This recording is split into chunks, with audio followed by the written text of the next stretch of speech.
সাজ খোৱা আৰু গাহৰি খোৱা সকাম নেকি মেডাম মেফি? আমি মেডাম মেফিক কিছুমান লোকে উপলুঙা কৰা দেখা যায় যে গাহৰি খোৱা সকাম, সাজ খোৱা সকাম বুলি বা তেনেকুৱা ধৰণৰ উপলুঙা ইংগিত দিয়া দেখা যায়। গতিকে আপুনি কি ক'ব? সাজ এবিধ হেন্দাং অকল পূজা পাতলৰ কাৰণে ব্যৱহাৰ কৰা হয় নি? আকৌ কয় সেইবিধ ফাকৰ পৰা খুলিলে মানে গোটেই বিপৰ্যয়ৰ সৃষ্টি হয় বুলি কোৱা শুনো। যে আগতে কোৱা শুনো যে জেলত থকা মেডাম মেফি দিনাই জেলত থকা বা বান্ধি ৰখা জীৱ জন্তুসমূহক মুকলি কৰি দিয়া হয় বুলি কোৱা কিমান দূৰ সঁচা? সেইকাৰণে লোক লাও তেওঁৰ প্ৰসাদ, আমিও সেইকাৰণে লোক লাও খাওঁ। আমাৰ স্বাস্থ্যৰ কাৰণে উপকাৰী বুলি তেখেতে ঔষধ দি পঠিয়াইছিল।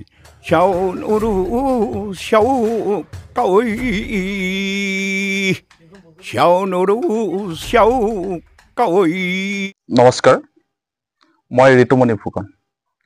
আজি মই ষ্টুডিঅ' মজিয়াৰ পৰা কথা পাতিব বিচৰা নাই।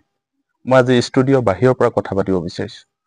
এটা গুৰুত্বপূৰ্ণ বিষয় আমি আলোচনা কৰিবৰ বাবে আমি উপস্থিত হৈছোহি আমাৰ সমীপৰে এজেগাত ঠাইত। আমি আহোমসকলৰ পবিত্ৰ মেডাম মেফি ইয়াৰ তাৎপৰ্য কি, ইয়াক কোন কোন ইষ্ট দেৱতাক পূজা হয় বা কেনেধৰণে পালন কৰা হয়, বা মেডাম মেফিক কেৱল আমি গাহৰি আৰু সাজ খাই উদযাপন কৰিব লাগে নেকি, কেনেকৈ উদযাপন কৰা হয় তাৰ সম্পৰ্কতে আমি কথা পাতিব বিচাৰিছোঁ। আমাৰ অসমৰ এজন বিখ্যাত মৌলুং শ্ৰদ্ধাৰ নগেন গগৈ ডাঙৰীয়াৰ জৰিয়তে আপোনালোকক জনাব বিচাৰিছোঁ যে মেডাম মেফি কেনেকৈ উদযাপন কৰা হয়, মেডাম মেফি কোন কোন ইষ্ট দেৱতাক পালন কৰা হয় বা সেৱা শুশ্ৰূষা কৰা হয়, বা মেডাম মেফি সম্পৰ্কে কিছু কথা অৱগত কৰিব বিচাৰিছোঁ। আমি নগেন গগৈ ডাঙৰীয়ালৈ স্বাগতম জনাইছোঁ। হয়, পোনপ্ৰথমে আপোনাক আমাৰ চেনেললৈ স্বাগতম জনাইছোঁ। হয়, জানিব বিচাৰিছোঁ মেডাম মেফি, আহোমসকলৰ যি পবিত্ৰ মেডাম মেফিৰ তাৎপৰ্য, ইয়াৰ অৰ্থ কি বাৰু? এতিয়া মই সকলো মুংডুন চুনখাম অৰ্থাৎ অসমৰ টাই জাতিৰ লোকসকললৈ প্ৰথমতে সম্বৰ্ধনা জনাইছোঁ। বিশেষকৈ টাই জাতিৰ লোক বহুতো আছে, কিন্তু থাকিলেও বহুত বৌদ্ধিষ্ট ধৰ্মলৈ গুচি গ'ল। কিন্তু টাই আহোমসকল বৌদ্ধিষ্ট ধৰ্ম গ্ৰহণ কৰা নাই, আৰু সেই পৰম্পৰা এতিয়াও টাইসকলৰ মাজত বিদ্যমান হৈ থাকিল। এতিয়া মই এই পূজানো কেলে পতা হয়, আমি অসমৰ আহোমসকলেহে প্ৰকৃত টাই ৰীতিত আছোঁ, আৰু আহোমসকলৰ বহুতো অন্য ৰীতিলৈ গৈছিল, কিন্তু তথাপিতো দেওধাই মোহন বাইলুঙকে আদি কৰি কিছু লোক সম্পূৰ্ণ যাব নোৱাৰিলে। সেইকাৰণেই এই বস্তুটো আমাৰ মাজত ৰ'ল। এতিয়া মই তাৎপৰ্য ব্যাখ্যা কৰিবলৈ গৈছোঁ। ইয়াত দিয়া হয় খাওখাম, প্ৰথম জল দেৱতা, লেংডন অৰ্থাৎ লেংডন মানে আমি বুজিবলৈহে ইন্দ্ৰ বুলি কৈছোঁ, কিন্তু হিন্দু ইন্দ্ৰৰ লগত নিমিলিব। তেওঁ হ'ল সৰ্প দেৱতাৰ ৰজা। তাৰ পিছতে আহিল লাংকুৰিক আপোনালোকে মহাদেউ বুলি কৈছে, কিন্তু আমাৰ মতে সেই মহাদেউ নহ'ব পাৰে। অৰ্থাৎ এই পৃষ্ঠভাগত সম্পূৰ্ণ কথাত জ্ঞান দিয়াৰ মূল হ'ল লাংকুৰি। তেওঁকেই আৰাধনা কৰি বহুতে জ্ঞান লাভ কৰিলে। তাৰ পিছত আহিল জানচাইহুং, ঐশ্বৰ্য বিভূতিৰ গৰাকী।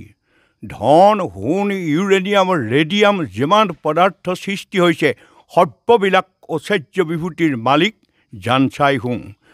তাৰ পিছত আহিল চিতনাম চাম হ'ল সপ্তমণ্ডলৰ অধিকাৰী বুলি কৈছে। সপ্তমণ্ডল মানে তেওঁ বতাহ, বজ্ৰ, বিজুলী এইবিলাক পৰিচালনা কৰে। লেংডনৰ সেনাপতি বুলি ক'ব পাৰি। সেই গতিকে তেওঁক দিয়া হয়। তাৰ পিছত দিয়া হয় টাইকুম মুটকুম, অৰ্থাৎ পোহৰৰ দেৱতা। এতিয়া পোহৰ বুলি ক'লে তাপীয় দেৱতাও আছে, আকৌ শীতক দেৱতাও আছে। সেইকাৰণে টাইকুম মুটকুমক দিয়া হয়। আৰু তাৰপিছত আহিল জাচিংফা সৰ্বজ্ঞান। তেওঁ যিমান জ্ঞান আছে পৃথিৱীত বা স্বৰ্গতো তেওঁ নজনা বস্তু নাই, সকলো তেওঁ জানে। সেইকাৰণে জ্ঞানৰ দেৱতাক দিয়া হয়। এতিয়া দিয়া দ্ৰব্যখিনিৰ ওপৰত আহিল। মুঠতে কেইজন দেৱতাক দিয়া হয়? 8জন দেৱতাক দিয়া হয়। 8জন দেৱতাক দিয়া হয়। 8জন দেৱতাক দিয়া হয়। 8জন দেৱতাক দিয়া হয়। ইয়াৰ তাৎপৰ্যটো মানে তাৎপৰ্যটো কি মানে? কিয় পতা হয়? তাৎপৰ্য চাওক, মে দাম আমাৰ আই বোপাই সকলো দাম মানে মৰিল, ফি মৰি দেৱতা হ'ল। আকৌ মে ফি সেই সকল দেৱতাক তৰ্পণ দিছিল। তাৰ মানে দেৱতাসকলৰ জন্ম আমি ক'ব নোৱাৰোঁ আৰু মৃত্যুও ক'ব নোৱাৰোঁ। উদাহৰণ, জলৰ বাপেক কোন, কেতিয়া সৃষ্টি হৈছিল আৰু জল কেতিয়া মৰিব, কোনেও ক'ব নোৱাৰে। তেনেকৈ পোহৰ দেৱতা কেতিয়া সৃষ্টি হ'ল, আকৌ পোহৰ কেতিয়া মৰিব, এইবিলাক ক'ব নোৱাৰে। যিসকলৰ জন্ম ক'ব নোৱাৰোঁ আৰু মৃত্যুও আমি ক'ব নোৱাৰোঁ, সেইসকলে পূৰা ফি সম্পূৰ্ণ দেৱতা। আমি সেইকাৰণে দামফি, আমি মৃতক দেৱতাহে। সেই মৃতক দেৱতাসকলেও উপৰি পুৰুষসকলেও এই দেৱতাসকলক তৰ্পণ দি শৌৰ্য বীৰ্য জ্ঞান সকলো লাভ কৰিছিল। সেইকাৰণে উপৰি পুৰুষৰ স্মৃতি তৰ্পণ, সেই উপৰি পুৰুষেও কৰা কৰ্ম সেইটোকেই আমি কৰিছোঁ। সেই গতিকে ইয়াৰ পৰা আমি কুশল মংগলো বিচাৰিছোঁ। কেনেকৈ আপুনি চাওক, আমাৰ দেহটোতে এই সৰ্বদেৱতা আছে, জল আছে, মাংসহাৰ, আইলেংডিন অৰ্থাৎ পৃথিৱীৰ পৰা আপুনি পাইছে। এনেকুৱা বস্তু আছে, পৃথিৱীটো শিল আছে, আমাৰ গাটো লোহা আছে। আপোনাৰ কাষত থকা কাষলতিৰ লোহাডালে 1.5 মোন বৈছে, কলিজাটোত অকণমান লাগিলেই মৰিব। সেইকাৰণে মাটিও তেনেকুৱা 24 শক্তি আছে। মাটিটো জলতো আছে 24 শক্তি। সেই মই এটা উদাহৰণ দিছোঁ, জলত জুইহে লাগে, আকৌ জলে জুই নুমুৱাই। তাৎপৰ্য চাওক। হয়, আমি গম পাইছোঁ যে উপাস্য দেৱতাসকলক পূজা হয়। কি দ্ৰব্যৰে পূজা কৰা হয়? মেডাম মেফিনা কি দ্ৰব্যৰে পূজা কৰা হয়? এই পূজা আমি প্ৰকৃত দেওধাই মোহন বাইলুংসকলে দিয়া তৰ্পণৰ লগত আমাৰ অলপ অমিল হয়। কি দিয়ে? তেখেতসকলে বৰা চাউলৰ টোপোলা ভাত দিব লাগিব, তাত মিঠৈও লাগিব, কলো লাগিব, কেঁচা কলো সিজাই দিব লাগিব, পকা কলো লাগিব, কুঁহিয়াৰো লাগিব। আকৌ প্ৰত্যেক ভাগত একোটাকৈ কুকুৰা লাগিব। এইটো পূৰ্ণাংগ। কিন্তু সেই পূৰ্ণাংগটো আমাক অলপ অপ্ৰশংসিত কৰি কিয় দিছে? যদি কেনেবাকৈ শ্লোক বা কিবা দিয়া ভুল হ'ব, দেও লম্ভিব পাৰে। আৰু দেও লম্ভিলে সেইটো চিকিৎসাৰ বস্তু নহ'ব, তাৰ শ্লোকৰ দ্বাৰাহে নমাব পাৰিব লাগিব। সেইখিনি মহিমা আমাক দিয়া নাই। সেইকাৰণে দ্ৰব্যক অলপ অপ্ৰশংসিত কৰি দিয়াত আমি চিৰা মুড়ি এইখিনি দিছোঁ। আৰু আমি ডিম্ব দিছোঁ। সেইকাৰণে ডিম্বৰ বাহিৰে আমি কাই দিয়া নাই। কাই পৰিৱৰ্তে কুকুৰাৰ পৰিৱৰ্তে আমি ডিম্ব দিয়া হয়। কেইটা ডিম্ব দিয়া হয়? প্ৰত্যেক মই এতিয়া কৈ গৈছোঁ, খামত জলত থকা জীৱহে পাতি হাঁহৰহে ডিম্ব লাগিব এটা। আইলেংডিনতো লাগিব কুকুৰাৰ ডিম্ব 3টা, লেংডন পাঙতো লাগিব কুকুৰাৰ ডিম্ব 3টা আৰু তলতো এটা, আৰু লেংডিনৰো তলত লাগিব এটা। গতিকে 4টাকৈ পাঙত, চিট নাম চামত 7টা ডিম্ব ওপৰত, এটা তলত 8টা লাগিব। আৰু জানচাই সুঙত 2টা ডিম্ব লাগিব আৰু এটা তলত 3টা লাগিব। তেনেকৈ জাচিংফাটো 4টা ডিম্ব লাগিব, টাইকুম মুটকুমতো 3টা ডিম্ব লাগিব। এইখিনি ডিম্বৰ হিচাপ আমি সেইমতে চলাই আছোঁ। আচ্ছা, অন্যান্য সকামবিলাকত আমি কলপাতত সজাই দিয়া দেখোঁ, কিন্তু আমাৰ আহোম জাতীয় জনগোষ্ঠীয় এইটো পাং পতা হয় বা চাং পতা হয়। কিয় পতা হয়? এই পাঙৰ অৰ্থ হৈছে তেওঁলোক স্বৰ্গনিবাসী, কিন্তু খাম জল মাটিত থাকে। আইলেংডিনকো পৰিচালনা কৰা। আইলেংডিন আমি কৈছোঁহে মাটি বুলি, পৃথিৱীৰ মালিক তেওঁ ওপৰৰ পৰা চকু দি আছে। বস্তুটো শুনক, সাগৰৰ পানী প্ৰত্যেক বছৰে যিমান বিলায় 3 ভাগৰ 1 ভাগ পানীহে সমুদ্ৰই ঘূৰাই পায়। যদি এনেকৈ যাওঁতে যাওঁতে সাগৰ শুকাই তলি ওলাব লাগিছিল, তাক পুৰাই কোনে? সেই পুৰুৱা এটা শক্তি আছে, যিটো শক্তিক আমি ক'ব নোৱাৰোঁ। সেইকাৰণে এই লেংডিন তেওঁকো এইবিলাক অভাৱ পুৰুৱা দেৱতা আছে, সেইকাৰণেই তেওঁকো ওপৰত দিয়া হয়। তাৰমানে আমাতকৈ ওপৰত থাকে, স্বৰ্গত থাকে তেওঁলোক। কেইখন পাং ওপৰত ৰখা হয়? 7খন পাং। 7খন পাং হিচাপে দিয়া হ'ব। খাও খামকহে মাটিত দিয়া হয়, মাটিৰ কলপাতত দিয়া হয়, বাকী ওপৰত। খাও খামৰ বাদে অন্য দেৱতাসকলক 7খন পাঙত দিয়া ওপৰত দিব লাগিব। এতিয়া চিতনাম চাম বুলি কওঁতে সেই পাঙত 7 ভাগ থাকিব লাগিব।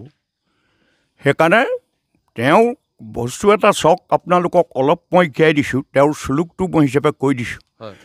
চাউফা আইফালান চাউফা নিয়াত চৌলম চাউফা বাহু খানে চাউফা বাউ প্লুক মুং চাউফা ৰিকন মুং চাউফা বাউ টেং চাং চাউফা লেঙেদন কুলুকলান পৌ খৈ পনান খাও টাংলাই ব্লক টাংলাই খাৱৈ। কি বুলি কোৱা হৈছে? আপুনি বজ্ৰৰ মালিক, বতাহটো কেইটা ভাগত ভগাইছে চাওক।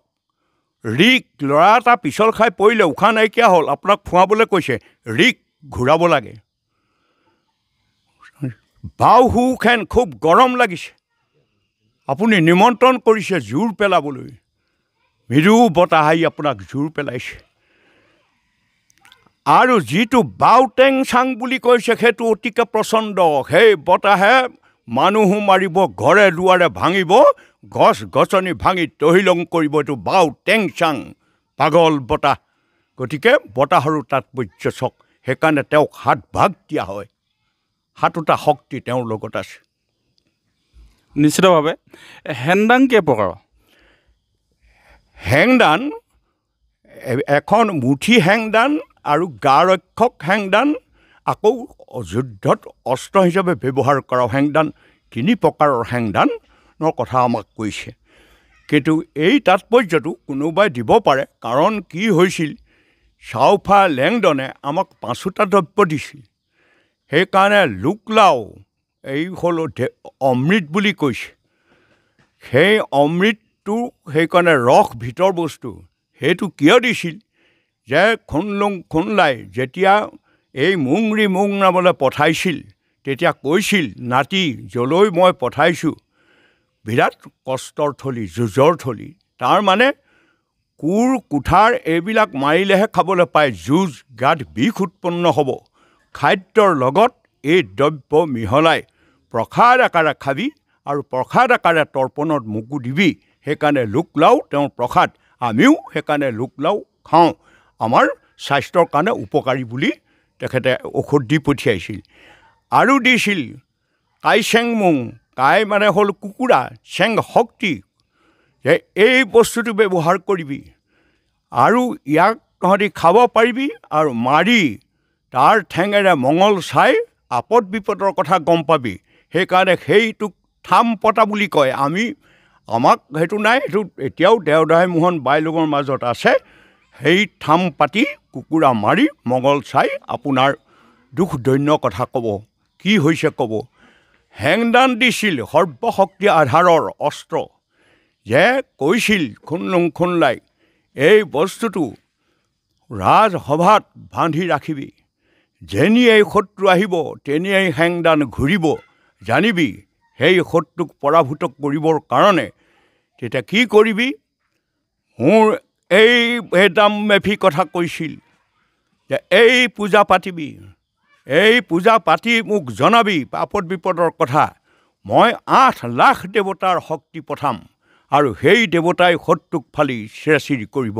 ইয়াৰ প্ৰমাণ শৰাইঘাটৰ যুদ্ধত, যিখন শৰাইঘাট, সেই শৰাইঘাটত এই 8 পাং দিয়েই মবাউলা পুৰোহিতে, মবাউলা আছিল লাচিতৰ ককায়েক, তেওঁ পুৰোহিত সম্পূৰ্ণ মাতিছে যে শক্তি আহক। কিন্তু সিদিনাখন ঘোৰযুদ্ধ আন্ধাৰু বালিত তুৰ্কী সৈন্য নমাইছেহি, প্ৰচণ্ড এটা ধুমুহা আহিছে, তলত পৰ্বতৰ তলত, কিন্তু ওপৰত নাই। এই ধুমুহাই নাও চাও সকলো মোগলৰ বুঢ়াই শেষ কৰিলে। সেইকাৰণে এই যে শক্তি আমাক ৰক্ষা কৰে তাৰ প্ৰমাণ শৰাইঘাট। এবিধ হেংদাং অকল পূজা পাতলৰ কাৰণে ব্যৱহাৰ কৰা হয় নি? আকৌ কয় সেইবিধে ফাকৰ পৰা খুলিলে মানে গোটেই বিপৰ্যয়ৰ সৃষ্টি হয় বুলি কোৱা শুনো, কিমান সম্ভৱ? এতিয়া এটা কথা কয় যে আমি বিবাহতো হেংদান ব্যৱহাৰ কৰোঁ। নিশ্চয়। কাৰণ কিয়নো বিবাহত ব্যৱহাৰ কৰা পদ্ধতিটো কিয়, আমি এটা ক্ষত্ৰিয় জাতি অৰ্থাৎ ৰজাৰ আজ্ঞা আমি মানিবই লাগিব। সেইকাৰণে বিবাহত হেংদান ধৰোৱা শপত খোৱা হয়। যদি শত্ৰু আহে, শত্ৰুক ভেটিবলৈ ৰজাই আজ্ঞা দিয়ে, কিন্তু এলাহ নকৰিবা, এই হেংদান তুমি ধৰিবই লাগিব। তুমি সাধাৰণ কাজিয়াত তোমাক এই হেংদান ধৰিবলৈ অনুমতি দিয়া নাই, এইদৰে শপত খোৱা হয়। কিয়নো আমি ৰাজকীয় জাতি, আমি দেশ ৰক্ষাত আমাৰ যুঁজা বাঞ্ছনীয়। নিশ্চিতকৈ হয়, সকলোখিনি প্ৰমাণযোগ্য কথা আপুনি আমাক অৱগত কৰিছে। আৰু এটা কথা জানিব বিচাৰিছোঁ আপোনাৰ পৰা, যে আগতে কোৱা শুনো যে জেলত থকা মেডাম মেফি দিনাই জেলত থকা বা বান্ধি ৰখা জীৱ জন্তুসমূহক মুকলি কৰি দিয়া হয় বুলি কোৱা হৈছে, কিমান দূৰ সঁচা? তাৰমানে ঘটনা এটা, এই মেডাম মেফি বস্তু এটা মই ক'বলৈ গ'লে, আপুনিও এখন মহাব্ৰহ্মাণ্ড, আপোনাৰ শৰীৰটোও এখন ক্ষুদ্ৰ ব্ৰহ্মাণ্ড। ক্ষুদ্ৰ ব্ৰহ্মাণ্ডত চাকৰ হৈ আছে এই দেৱতাবিলাক। আপোনাৰ দেহতে পানী নাথাকিলে আপুনি জীয়াই থাকিব নোৱাৰে। আপোনাৰ দেশত বায়ু নহ'লে আপুনি জীয়াই থাকিব নোৱাৰে। আপোনাৰ যদি সাৰৰ দৃঢ়তা বা অন্য বস্তুৰ দৃঢ়তা ভূমিৰ পৰা নহ'লে আপুনি কায় ৰূপত আপুনি ভাল হৈ থাকিব নোৱাৰে। সেইকাৰণে এই দেৱসকল, সেইকাৰণে মূল শক্তিটো হৈছে ফুৰা, তেওঁ পৰম ব্ৰহ্মৰ মহাশক্তি, সেইজনেই ঈশ্বৰ ভগৱান বুলি কৈছোঁ। তেওঁৰ দ্বাৰাহে সৃষ্টি এই বস্তু। সেই সৃষ্টিৰ এই দেৱসকলক, তেওঁ সৰ্জন কৰা কায়সকলক ৰক্ষাৰো অধিকাৰ দিলে। সেইকাৰণে আমি কায় হিচাপে থকাৰ কাৰণে সেই দেৱসকলক পূজা কৰি আমাৰ কুশল মংগল বিচাৰিছোঁ। শৰীৰত শক্তি, জ্ঞানৰ জ্ঞান, ঐশ্বৰ্য বিভূতি শ্ৰমত এইখিনি আমাক দিয়ক, আমি সেইকাৰণে খাটিছোঁ। ধন্যবাদ। আমি মেডাম মেফিক কিছুমান লোকে উপলুঙা কৰা দেখা যায়, যে গাহৰি খোৱা সকাম, সাঁজ খোৱা সকাম বুলি, বা তেনেকুৱা ধৰণৰ উপলুঙা ইংগিত দিয়া দেখা যায়। গতিকে আপুনি কি ক'ব, সাঁজ খোৱা আৰু গাহৰি খোৱা সকাম নেকি মেডাম মেফি? এতিয়া চিন্তা কৰক, মই যিখিনি দেৱতাৰ বিশ্লেষণ দিছোঁ, খাদ্যটো আমাৰ, এতিয়া আমি ইয়াত খোৱা খাদ্যটোৱে আমাৰ অতীন চুকাফাৰ লগত খাদ্যটো এতিয়াও মিলা নাই। আমাৰ এটা কথা আছে, কিছুমানে যদি খুব পাপ কৰ্মত লিপ্ত হয়, তাত লেখা আছে আমাৰ শাস্ত্ৰত, বগা গাহৰি তৰ্পণ কৰি তেওঁক শুচি কৰিব লাগে। গতিকে তেতিয়া আমাৰ গাহৰিটো খাদ্যই আছিল। সেই গতিকে কোনো লোকে নেজানে তাৎপৰ্যটো, সেইকাৰণে গাহৰি আৰু মদ খোৱা সকাম বুলি কৈছে। আৰু মদ খোৱা নহয়, এই দ্ৰব্যটো ঔষধ, এই দ্ৰব্যটো প্ৰসাদ আকাৰে খাবলৈ কৈছে, আৰু প্ৰসাদ আকাৰে তৰ্পণৰ দেৱতাকো দিবলৈ কৈছে। সঁচাকৈ প্ৰসাদ আকাৰত আপুনি ব্যৱহাৰ কৰক, আপোনাৰ গাৰ বিষ খুব সঁচাকৈ দূৰ হ'ব। ইয়াক মাতাল হৈ খাবলৈ কোৱা নাই। এই নিয়মখিনি যদি মানে আমাৰ স্বাস্থ্য পুনৰ ঘূৰিব, কিন্তু সেইটো তাৎপৰ্য নেজানিলে এইটো ব্যৱহাৰ কৰা ভুল বুলি ক'ব নালাগে। প্ৰসাদ আকাৰে গ্ৰহণ কৰিব কৈছে। প্ৰসাদ আকাৰে গ্ৰহণ কৰিব, খাব পাৰি কম বেছি পৰিমাণে প্ৰসাদ হিচাপে। প্ৰসাদ আকাৰে তাৰ প্ৰমাণ, আপোনাৰ মেলেৰিয়া বেমাৰ হৈছে, টেবলেটটো তেনেই ক্ষুদ্ৰতম, কিন্তু আপুনি যদি ভাবে মোৰ ইমান শৰীৰ, ডাঙৰ শৰীৰটোত এইটোৱে কাম কৰিব জানো, আপুনি যদি এমুঠি খায় ভীষণ ৰিয়েকশ্যন হৈ আপুনি মৃত্যু মুখতে পৰিব। এইও তেনেকুৱা, আপোনাৰ যিটো ঔষধ হিচাপে ব্যৱহাৰ কৰা বস্তুটো, ই কেতিয়াও ঘটিয়া বাতিয়ে নহয়, ইয়াৰ নিয়ম আছে। সেই নিয়মখিনি পালি চলিলে আমাৰ স্বাস্থ্য ঘূৰিব। মেডাম মেফিত গোৱা প্ৰাৰ্থনা, হ'ব, যেনেকৈ চাউ ফুৰা চাউ তৰা এনেকুৱা প্ৰাৰ্থনা আছে নহয়, তেনেধৰণৰ কি প্ৰাৰ্থনাই আৰম্ভ কৰে? এইটো প্ৰাৰ্থনা হ'ল পৰম ব্ৰহ্মক প্ৰথমতে মাতিব লাগিব। তেওঁৰহে এইবিলাক সৃষ্টি। পৰম ব্ৰহ্মই কেতিয়া সৃষ্টি কৰিলে মনুষ্য সমাজেও নাজানে, দেৱ সমাজেও নাজানে, কিন্তু এইটো জ্ঞান দিছিল দেৱতাক ইঙি নিয়াওখাম ফুৰাক, যে তুমি এইদৰে সৃষ্টি হৈছিল বুলি লেখা, এইদৰে লিখি জীৱ সমাজত বিলোৱা। সেই তেওঁৰ লিখনিয়ে আমাৰ শাস্ত্ৰ, সেই শাস্ত্ৰৰ পৰাহে আমি পৰম ব্ৰহ্মক প্ৰাৰ্থনা কৰিছোঁ মই গাই দিছোঁ বাৰু চাও নুৰু চাও কাঐ চাও নুৰু চাও কাঐ চাও নুৰু চাও কাঐ ফাটু সিং ফ্ৰং হুং ফালাই বেদ ফা পিন বেদ ফা ফুৰা তাৰালং চিকিয়া ৰাণী পান ভৈম চাও কাঐ শাস্ত্ৰ যদি থাপে তেতিয়া গাব লাগিব পাক পেন কাকা চন চেউ খাম দৈ মালুং মুং নাম নাই হেউ পাং মুঠ শিখৰিং যাও চুকনা মমুন পমুন চেং জিনাং লুকিং ক্ৰং বৈম চাও কাঐ চাও কাঐ আইকে খেম আইকে খাম আইচাং সিং মচিং ফ্ৰা মলাও ফি পূজাক যি মঙতি যা সিং ফা ফা সিং খাম কণ্টোন মান মখাও ৰাং ৰাও কণ্টোন মান মৰু মচিং কণ্টোন মান মচাম মচাই মপ্লং কণ্টোন মান চাম মুন বাইজিম কণ্টোন মাতুক টাং লাই খুব টাং ভৈম চাও কাঐ